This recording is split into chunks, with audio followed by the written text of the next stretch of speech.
Ülviyə xanım, cəmaatın dilinə salmısınız yalançı mən, hələ əlində bir bayraq tutub, yalan danışır, yalançı məni yüksəkdir, yalan danışır. Bu yalançılıqla yalançı mən ikisi də eyni şeydir. İndi izah edin zəhmət olmasa bu nədir? Əvvəlki bölümlərdə dediyimiz kimi, yalancı mən yalan danışan adam deyil. Yalancı mən cəmiyyətin və ailənin bizdə formalaşdırdığı bir şəxsiyyət tipidir.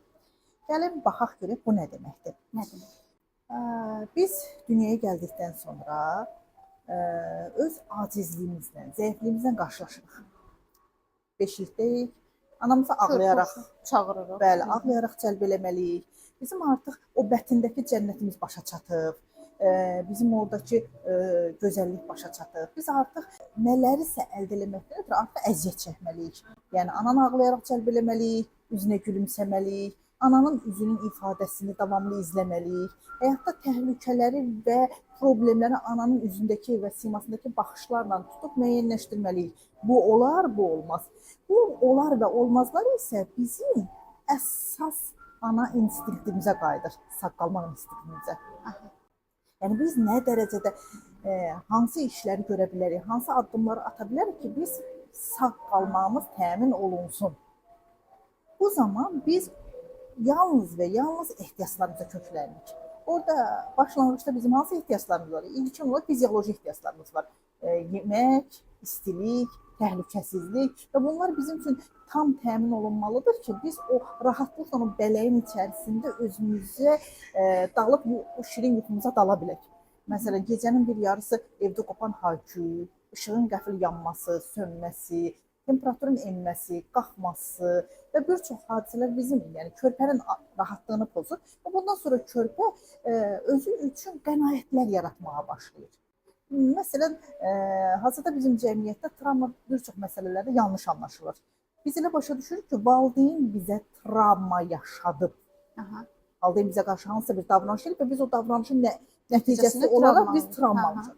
Travma əsla belə bir məsələ deyil. Travma bizim həmin hadisə yaşayan zaman malik olduğumuz qənaətin nəticəsində yaranır. Bəs axı biz indi körpə uşaqdan danışdıq. O bələydəki uşaq, o anasının üzünə baxıb, oradan nəsə başa düşüb, özü üçün nəsə çıxaran uşaq necə o travmanın qarşısını ala bilər? Orada gəldiyi qənaət ona travmanı vermir. İndi gəlin belə baxaq. Məsələn, balaca bir uşaqdır, 2 yaşında məsələn. Qaçaraq mətbəxə girir. Mətbəxə girir amma ananın üstünə qışqırır ki, ehtiyatlı ol. Çünki qarşıda qaynar qəfədan var. Qaynar çaynik var. Ananın ehtiyatlı ol sözünü çaynikin fiziki olaraq qaynama 100 dərəcə Selsini başa düşməyən uşaq ananın onu istəmədiyini və təhlükə anlamında bir məsələnin baş verdiyini anlayır və o anda fikirləşir ki, valideynlə münasibətdə nəsə yerində deyil və bundan çıxartdığı qənaətlə sevilmədiyi qənaətinə vara bilər. Deməli, valideyn uşağa hər dəfə nəyisə deyəndə onun səbəbini izah eləməlidir. Müəyyən dövrdən sonra asta valideyn yox, bələdçi olduqda uşağa asta hər şeyi izah etməli və şəxsiyyət çözümlü yanaşmalıdır.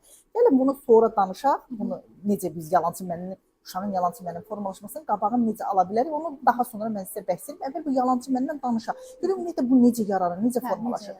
Gəlin sizə balaca bir misal verim. Balaca bir qız 2 yaş yarımlıqdır. Dırmaşdı bibisinin qucağına. Bibisinin qucağına dırmaşan kimi stolun üstünə baxdı və yavaşca başladı bibisinin üzünü sığallamağa. O anda sezdim ki, uşaq yalandan gülümsədi. Məcburən dodaqlar getdi yanaqlara doğru və gülümsəyə, gah onun əlini tumarladı, gah əlini üzünü tumarladı. Bibisi mənim üzümə baxıb dedi ki, anası ona şokoladı qadağan edir. O isə mənə yaltaqlanır. Yalancı mənim inşası getdi. O, nəyisə əldə eləməkdən ötürü öz mənliyindən keçdi. Axı yaltaqlanmaq uşağa xas bir şey deyil. Amma onun başqa çıxış yolu yoxdur, şokoladı istəyir. Bəs onu buna ifadə edən elə valideyn özü deyil. Valideyn sadəcə olaraq şokoladla münasibəti orta həddə gətirməyib ki, uşaq öz mənindən vaz keçsin. Biz yalancı məni asta-asta özümüzdə inkişaf elətdiririk və zamanla bizə lazım olanları əldə eləməkdən ötürü yaltaqlanırıq, fırıldaqlar əl atırıq, manipulyasiya edirik və bu zaman yavaş-yavaş bizim şəxsiyyətimizə elə toxunur, elə ilməklənir ki, biz vaxtilə kimsə gəlib bir idarənin içərisində qapını açıb mənə deyəndə ki, ay yaltaq, falan işi səhv eləmişsən, mən yaltaq olduğumu başa düşmürəm. Çünki bu mənim xarakterimin bir hissəsinə çevrilib. Bəs o yazığı belə deyim də, mən o insan artıq yazıq gözümdə görürəm. Axı onun Bəli. vəziyyət, şərait, düşdüyü mühit bu formaya salır. İndi Axı o gələcəyə görə. şokoladın qadağası gətirib bunu bu parala saldı ki, o 2 yaşında uşaq o İndi gəlin şokolad bunlara içmir. asta-asta buna gəliş və bundan çıxışı araşdıraq. Aha. Müəyyən dövr gəlir və valideynlə uşaq münasibətlərində uşaq daha da faydalı olmağa, özü olmağa yox, faydalı olmağa köklənir. Valideynin xoşuna gələn Valideynin xoşuna gəlsin. Məsələn, riyaziyyata nifrət edir. Amma valideynin üzünü turşutmasın deyənə dizin atılır riyaziyyat öyrənir. Ki, məktəbdən 5 gətirməlidir. Oğlumun sinifində bir dənə uşaq var idi. Boyu əməlli başlı boylu, bu konuda bir gənc idi. Amma həmişə valideyn iclaslarında boy-buxundan rəqmən ta axırda dayanardı. Dərslərin hamısı 5 idi, hamısı 5 idi. Bir gün oğlumdan soruşdum ki, necədir sinifdə vəziyyət, filan kəs nə edir? Ki, anamın sinifdə heç bir kəsi yoxdur, heç dostu yoxdur. Niyə? Dedim, niyə? Dedi ki, o dərs oxumayanları sevmir. Onun həyatda bir dənə amalı var.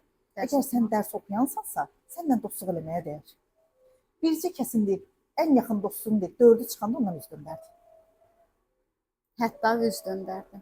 O valideynin uşağın beyninə İndi işlədiyi təsəvvür edirsən, bu uşaq üçün mükəmməllik abidəsi o qədər qurulub ki, o heç vaxt səhvi bağışlamayacaq. Hə. O heç vaxt kiminsə nəyindənsə keçməyəcək. O həmişə tək Onda qalacaq. güzəşt olmayacaq. Hə. İndi təsəvvür edirsiniz, valideyn mükəmməllik abidəsi yaradaraq sən heç vaxt, çünki onu valideyni bağışlamayıb 4 alanda. Onu 3 alanda onu ev yoxdur, bu dəfə 3 oldu, gələn dəfə 5 olar deyib keçməyib. Onun üçün yalnız bir məsələ var. Hədəf 100% əldə olunmalıdır. Və bu baxımdan yanaşdıqda cəmiyyətdə biz asta-asta o yalançı mənləri formalaşdırırıq, o prioritetləri qoyuruq, o hədəfləri qoyuruq və o hədəfləri qoyduqdan sonra uşaqlar özləri üçün öz yaratdıqları qənaətlər, özlərinə şəxsiyyət yaradırlar. Məsələn, qız analarına xüsusi həmişə tövsiyəm olur. Deyirəm ki, üzünüzün ifadəsindən müğayət olun. Çünki sizin üzünüzün ifadəsi onun gələcək xoşbəxtliyinin zəminidir. Həyatda insanlarla münasibətlərinin, hər bir məsələnin kökü oradadır. Əgər sizin xoşbəxt simanız varsa, o uşaq üçün dünya təhlükəsiz, rahat və öhdəsindən gələ bilinəcək bir hal olur. Nə qəşəng. Burada bir şey yadıma düşdü. Ad günümdə həmişə qızım mənə məktub yazıb gətirir. Qızımda var bu xüsusiyyət, oğlumda yoxdur. Həmişə qızım ad günümdə mənə məktub yazır, arzuların yazır. Altından da hər il şey yazırdı. Sən çox xeyirxahsan, sən çox xeyirxahsan. Bu il xüsusi olaraq sən çox şənsən yazdı.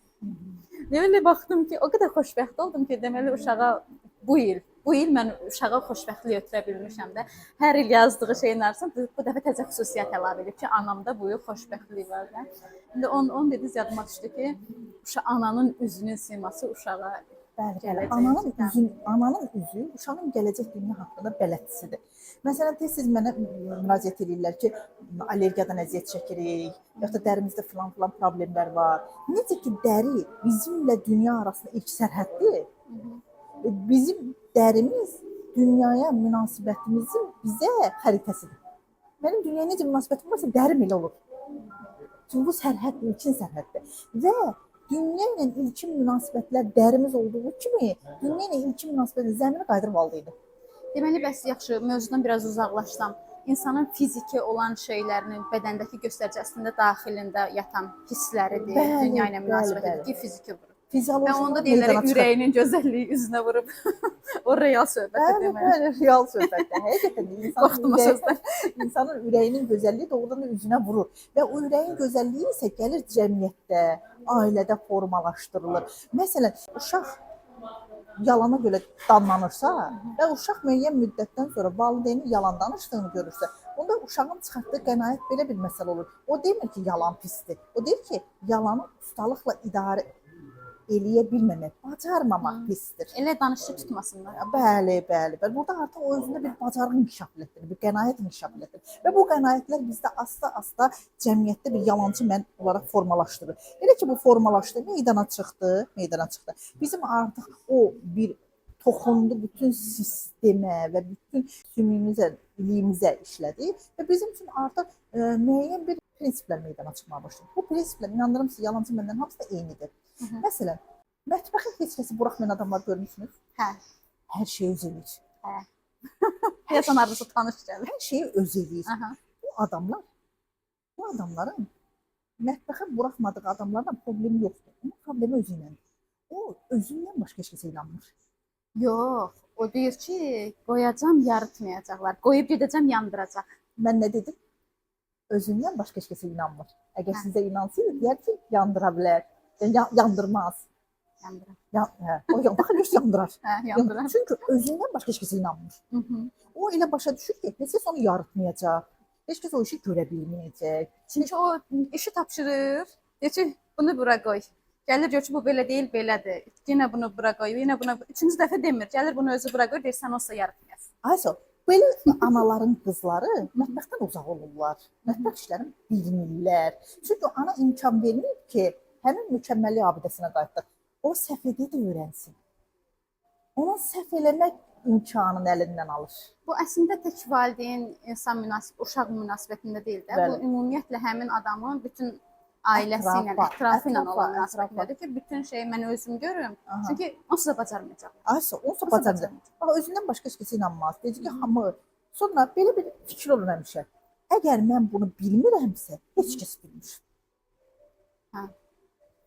Mən bunu bilmirəm. Mən bu tortu bişirməyə bacarmıram. Yəni özümü analiz edirəm. O məndə yoxdur. Mən bacarmıramsa öyrənə bilərəm. Aha. Sizə deməli hələ də umud var. Hə, hələ də ümid var. Məsələn, mən bu tortu bişirməyə bacarmadımsa, bunu heç kəs bacarmayacaq. Aha. Ondan sonra mən bu krantı düzəldə bilmirəmsə, onlar çox heç vaxt bu usta çağırmazlar. Hə. Bunu heç kəs bacarmayacaq. Su basar, oranı çağırmır. Hə, Tanış bəzərədir. Bacarmayacaq. Başqası bacarmayacaq. Çox nadir hallarda artıq görürük, bir su basır, su aparır, bir dedim məcbur kimsə çağırır gətirir. Yəni onun da başının üstə dayanır. Bir baxır ki, görüm onu eləmişsən. Görüm onu eləyə bilirmi. Sonra yalançı mənə sahib olan şəxslər heç nə ilə hər şeyin arasında yaşayırlar. Məsələn, onlar deyirlər ki, heç vaxt olmayacaq. Bu heç vaxt alınmayacaq. Bu ölkədə heç vaxt yaşamaq mümkün olmayacaq. Burada bir umut yoxdur. O deyir ki, hər şey yaxşı olacaq. Hə. Hər şey yaxşı olacaq. Bu adamların orta həddi yoxdur. Bu adamlar ya hər şeydirlər, ya heç kimdir. Bunlar üçün orta hədd yoxdur. Orta hədd necə bir şey? Məsələn, bunlar heç vaxt məsələn dostluq eləyəndə də ya varlar, ya yoxlar. Ya əsl dostlar, ya da ki, əsl dost yoxdur. O tam ya o adamı götürəcəklər dostluğa. Mənimsəyəcəklər. Yəni əsl dost, hər kəs əsl dost. Əlin gəldiyi qədər əsl dost olur. Bacardığı qədər kimi biraz bacarır, kimi 30% bacarır, kimi 50%. Hər kəs bacardığı qədər əsl dost olmağa çalışır. Onlar o dostu tam mənimsəyəcəklər. Hər bir işə qarışacaqlar. Hardasan? Nəyinirsən? Və yaxud da ki, insanların həyatına tamamilə nüfuz edəcəklər. Sonra yalançı mənim başqa bir xüsusiyyət də var. Yalançı mən nəhəng addımlar atar. Məsələn, Gulliver'in səyahətində olduğu kimi ya Lilliputlar ölkəsindədir, ya Nəhənglər ölkəsindədir. Onun Nəhənglər ölkəsindəki nəhəng addımları budur. Bir ilə varlanacaq. Bir ilə aləmi dağıdacaq. Bir ilə mən tamam başqa adam olacaq. Onlar üçün kiçik hədəflər mövcud deyil. Ona desən ki, get bu kitabı oxu, bu hələ nazik kitabdır. Bunu məşq elə. Sonra gedib səfirləri oxuyarsan. O 5 cilddir. Deyəcək, yox, sən mənə səfirlər ver. Səfirlər 2 vərəq oxuyub qoyacaq yana. Axı ötəsindən gələ bilmir, böyükdür. Hə, ya da ki, mən bir aya bu dili öyrənəcəm. Bu dili öyrənəcəm. Bunlar üçün bülbül kimi ciddiləşəcəm deyir. Tədricilik yoxdur. Tədricilik yoxdur. Yaxşı, mən necə biləcəm ki, məndə yalançı mən var, yoxsa mən əsl mənə doğru addımlayıram. Əsl mən bizim özümüzdə inşa edə biləcəyimiz məndir. Biz bu dünyaya hamımız əsl məndən gəlirik. Barmaq izi qədər fərqlik, identifikasiyamız hamımız. Bəzən bunu mən deyəndə elə başa düşürlər ki, mən sanki bir valideynə qarşıyam, ya bir cəmiyyətə qarşıyam. Xeyr, valideyn iki şəxsin bir araya gəlməsi ailə formalaşır. Ailənin təzahürü olaraq övlad meydana çıxır. Övlad həm atanın, ananın, da həm atanın, həm ananın özündə xüsusiyyətlərini daşıyır. Bundan əlavə genetik olaraq nəsil üzrə 400-ə yaxın xüsusiyyətlə dünyaya gəlir. 400-ə qədər xüsusiyyətlə gəlir. Təsəvvür edirsiniz ki, valideyn və 400-ə qədər xüsusiyyət və insan dünyaya gəldi və dünyaya gəlib bütün bu xüsusiyyətlərlə dünyaya gəldikdən sonra başlayır cəmiyyət yönümlü inkişaf eləməyə. Öz mənindən imtina elədi. Tamamilə fərqli bir xüsusiyyətlə meydana çıxır. Cəmiyyət yönümlü inkişaf eləməyə. İndi zamanla terapiyaya müraciət edənlərin əksəriyyəti deyir ki, bəs necə edə bilərik ki, bu əsl məni özümüzdə inkişaf edir? Deyirəm, bəli, valideyn sizi fizioloji olaraq dünyaya gətirdi. Valideyn sizi hər şeylə təmin elədi, haqları ödənməz. Bəs indi gəl sən özünü zehinsel olaraq dünyaya gətirə biləcəksən. Özünü inşa edə biləcəksən. Bir nağıl var, yəqin ki, siz də Sovet dövründə o nağılı cizgi film olaraq izləmisiniz. Orada bir qız 12 qardaşını xilas eləməkdən ötürü gicitkandan paltar toxuyur. Yadınızda da cizgi filmi. Anası, ögey anası olan 12 qardaşını qubuşuna çevirir. Yəni bəlkə də mən yaşım çatmır ona. Bacı axtarır, o qubuşların tapır, bilir ki, filan yerə gələcəklər. Gedir orada 12 dənə gicitkəndən köynək toxuyur və onların əyninə hər birinə geyindirir və qardaşlarını xilas edir. Mən nağılın simvolikasına baxanda gördüm ki, 12 qardaş 12 aydır. Onlar isə onun şəxsiyyətidir. Hər ay bir gicitkandan bir köynək geyindirib öz əyninə, özünə çatmanın, özünün hədəfinə yetişməyin və özünü həyatda kəşf eləməyin ağrısını. Əgər bu ağrı seçilməsə, bu ağrını biz öz həyatımızda bu gicitkandan köynəkləri toxumaqda bunu eləyə bilməsək, bunun başqa cür ağrı ilə mənə qayıdacaq. Bu ağrı daha dəhşətlidir. Bu özündən uzaqlıqdır. Yalançı mən qorxaqdır. Yalançı mən cəsarətsizdir. Yalançı mən qıpıq adamdır. Gözü qıpıqdır. Yalançı mən yaltaqlanar, yarınar. Yalançı mən öz faydasından ötürü ilk fürsətdə dostunu xərcləyər. Yalançı mən xəyanətkardır. Yalançı məndən uzaq yola çıxılmaz. Atacaq yeri oldu. Bəli, qorxaqdır. İndi bir şeyə də aydınlıq gətirək. Belə deyəndə nəzərə alınır ki, uşaq valideynə cavab qaytarmalıdır, hamı dikbaş olmalıdır, hamı nə eşidirsə, harda nəyə görsə onu deməlidir. Onun da bir sərhədini müəyyən eləyək ki, cavab qaytarmaq, hər şeyə cavab qaytarmaq və ya mən kefim bunu istəyir, bunu eləyirəm, bunu deyirəm demək, doğru o həqiqi mənə çatmaq demək deyil. Onun da bir sərhəddən ayıraq ki, bunlar necə müəyyən olunur. Son zamanlar sosial şəbəkələrdə bunu güzəran psixologiyası, yəni mən demirəm, ümumiyyətlə adı güzəran psixologiyasıdır. Şəxslər fəxrlə valideynlərlə münasibətlərini qopardıqlarını, valideynlərinə öz yerlərini göstərdiklərini, artıq öz azadlıqlarını əldə etdiklərini, ağıllarına gəldiyi şəkildə etiraz eləmək istədiklərini dilə gətirirlər. Bu barədə sosial şəbəkədə kifayət qədər hətta fenomenlər də tapa bilərsiniz ki, onlar özlərinin dırnaqarası azadlıqlarını elan ediblər. Əziz insan, bu özü də yalançı mənim üsyanıdır. Bu özü üsyandır. Çünki sən hələ qışqırırsansa, yenə sən özünü sübut eləmək fərdindəsən. Sən söz qaytarırsansa, yenə də sən hardasa həll olmamış problemlərini qışqırırsan. Sən hardasa özünü reallaşdırmanın, var olmanın dərdindəsən. Sakitcə, özünü bir ifadə elə. Görün, hələ nə var, nə yox, sən kimsən? Məşhur bir söz var, deyir ki, kimliyin o qədər bağırır ki, nə dediyini eşitmir.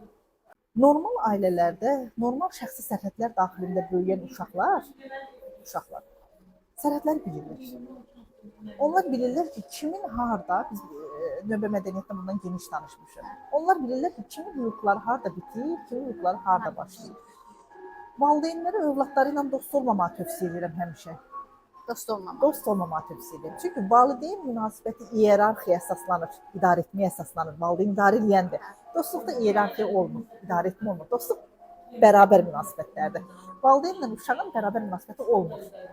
Amma digər bir məsələ, bundan da keçmək olar. Amma digər bir məsələ odur ki, dostluq nə vaxtsa bitir, valideynlik bitmir. Valideyn uşaqla dost olduqda özünü dost kimi qələmə verdikdə bunun nə vaxtsa bitmə ehtimalı var. Nə vaxtsa o özünə təzə dost tapacaq. Bəli.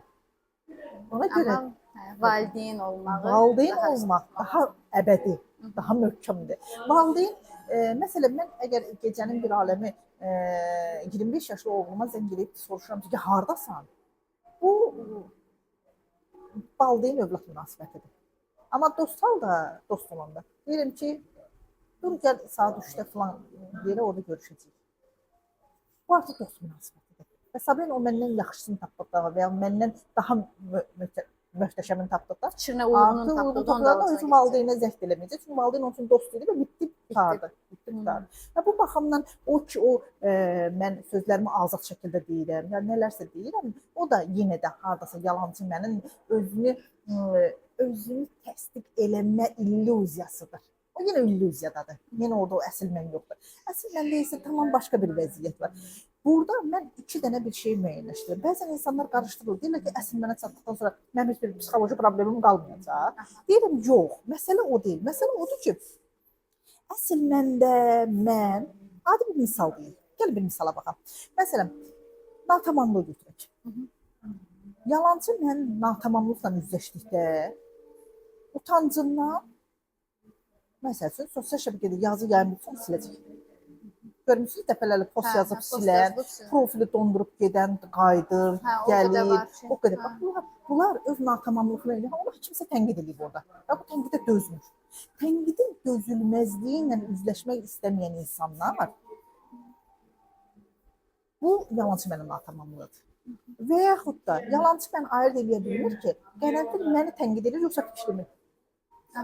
Fikrə edilən tənqidi şəxsinə qəbul edir. O işin qərənfillə dalaşma. Qərənfil onu izah edə bilmir ki, mənim səninlə dərdim yoxdur, fikirlə dərdim var. Bu fikri ya dəyişir, ya düzəldir, ya da burada məsələn bir 30% səhvlik var, gəlin 70% eləyir. Məsələn, səhər mən açarı tapıb qapını tapanacaq. Əməkdaş dedi ki, bəs açar bu deyil, bu deyil. Əgər mən yalancı mən hər kəsdə aktual ola biləcək potensialdadır. Heç kəs özünü yuyub, süddən çıxmış qaşıq deyə bilməz ki, yox, məndə onu yalancı mən yoxdur. Hər zaman aktuallaşa bilər, sadəcə onun sərhədlərini tanımaq lazımdır. Onda mən gülərək açarı çevirdim. Amma mən onda natamamlığımla üzləşəndə deyəndə ki, sən yəni deyirsən ki, mən açarı tanımıram. Sən nə demək istəyirsən? Sən nə demək istəyirsən? Məsələn, mən o divarın o tayında kitabda geniş yazmışam. Həyat yoldaşı girir içəri, görür ki, yoldaşı mətbəxdədir hələ. Oturur, görür ki, yemək gecikir. Deyir ki, yemək yenə gecikir. Yalancı məndə olan qadın, xüsusilə ideal məndən əziyyət çəkən qadın, yalancı məndən o bir qütbündən əziyyət çəkən qadın bilir. Sən mənə tənbəl deyirsən? Demək, yalancı mənim də iki fərqli qütbü var. Qütbü var, mən keçən dəfə sizə dedim, ideal mən qütbü, dəyərsiz mən qütbü. Avtomatik ideal məndəki olan qütbdə deyir ki, sən mənə tənbəl deyirsən? Nə olub, Aydil də bir yemək gecikdi da? Nə qurtlarını oynadı? Başlayır dava. Salam əleykum. Salam əleykum, dava düşdü, ailə problemləri. Aha. Amma dəyərsiz mən də ki, qadın olsa, o bir qütbə yuvarlansa, sən həmişə məni aşağılamısan. Sən həmişə belə olmuşsan. Belə bir şey var.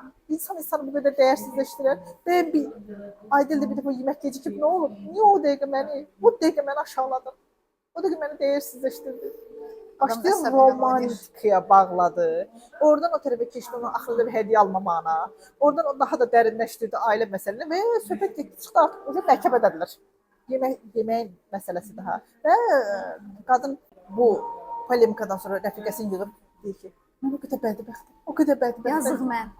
Yazıq mən. Özləri yazıq canım. Üçüncü şəxsdə danışarlar. Üçüncü şəxsdə. Ülviyə ilə bədbəxt oldu. Ülviyyənin qədrini bilmirlər. Bilmirlər Ülviyyənin qədrini. Sanki Ülviyə başqa bir şəxsə çevrilir. Bu da Ülviyə haqqında bir üçüncü şəxs kimi başlayır danışmağa. Yaxşı. Onda lap əvvələ qayıtsaq, belə başa düşürük ki, hər şey birinci ailədən başlayır. Ən əsas da uşaqla ana daha çox münasibətli olur. Hər şey anadan qaynaqlanıb gəlir ki, uşağımıza nə ötürürük. Bir dənə onu maraqlanıram ki, bu uşaqda yalancı mənim formalaşmağının bir yaş həddi varmı? Yəni biz məsələn 10 yaşındakı uşağımızda artıq yalancı mən formalaşıb deyə bilərikmi?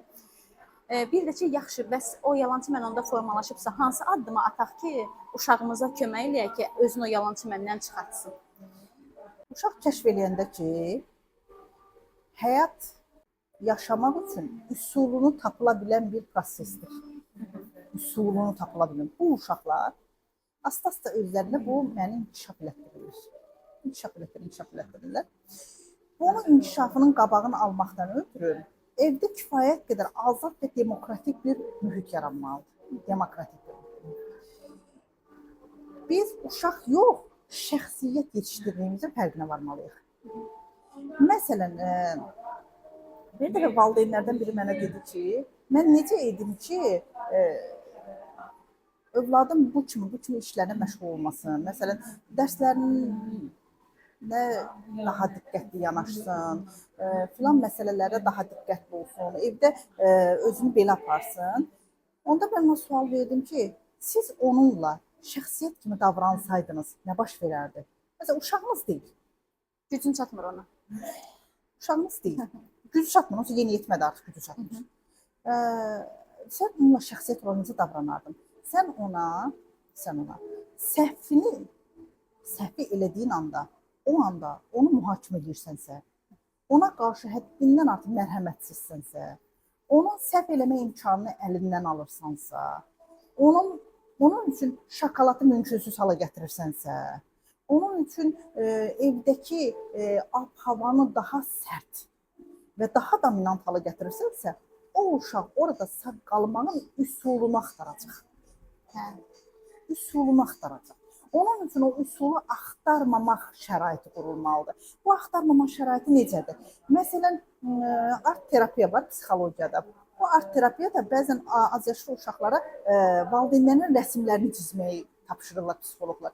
Əksər uşaqlar bəzən mənim qarşıma çıxır, elə bir canlı şəkli çəkirlər ki, fikirləşirsən ki, bu valideyndir.